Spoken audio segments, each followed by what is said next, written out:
We may tell our kids money doesn't grow on trees, but is that enough when it comes to teaching them the facts about financial matters? I mean, you look at surveys, they show that neither parents nor schools are doing a very good job of teaching young people about personal finances. In tonight's Education Matters, Juanita Stevenson joins us with information on a program that's filling that void. Well, our kids may be able to master AP chemistry and history, but when it comes to balancing a checkbook, they fail. Well, the Valley's largest local credit union has a program that's teaching students to wise up when it comes to their money.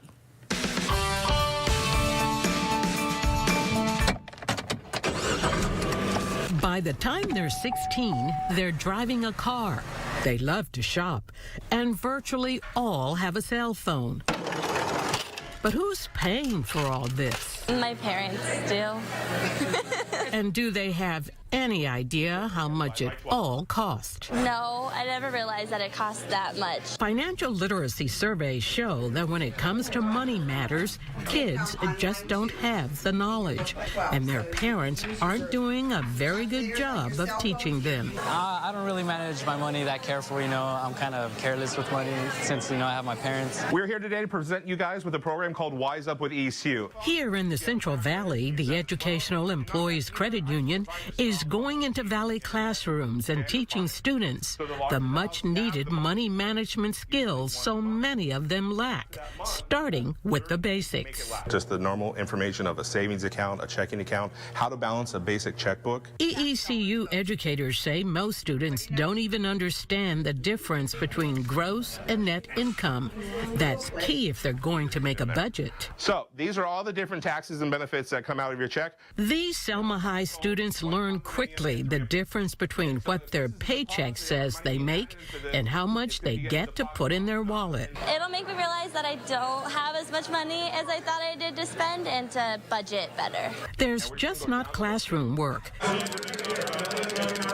There's an interactive piece to this learning session where students take the information you gotta do $40 for the food and apply it to real life, starting with choosing a career. So they're actually having to see if the career choice that they chose will work for the lifestyle that they want to live. Once they figure out what their take-home pay will be, these students go from station to station, deducting for expenses like housing, a car, utilities, food, and clothing. Everything was so much more expensive than I thought it was. I didn't realize that you could spend so much money and be in debt so quickly. $250 is what you're going to deduct. EECU's Patty Martin says the Wise Up program is designed to give high school seniors basic money skills to prepare them for life on their own. In a couple of years, this is what it's going to happen, so I have to be prepared for this. While the program targets high school seniors, the credit union does offer the program to some elementary schools.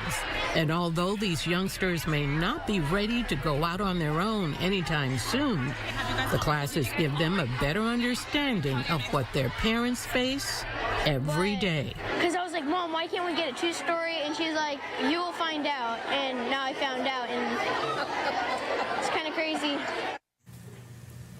Well, so far, over 28,000 students have participated in the Wise Up program, and EECU offers the program free to Valley schools. You can get more information by going to their website, eecu.org, and just look for the details about Wise Up under My Community. Yes, now that little boy knows why his mom is going to buy a two-story house. Yeah, exactly. Honestly, every child should have this course. I think it would be so beneficial to everyone. Oh, I so wish my kid would have had this. I wish I would have had something like that. Me too. I kind of failed in that department. Guilty, I mean, the thing like is, a lot of parents. Sometimes the people making the worst mistakes are the young people when they start spending money themselves. And a lot of times, it's tough to come back from that mistake. They because get caught up in it. The debt, it becomes a cycle. One of the biggest things that they learn in this program, because they had it as one of the expenses the kids had to write down, was student loans. And that was an eye-opener for a lot of them. Yeah, so expensive. Thanks so much, Juanita. Appreciate that.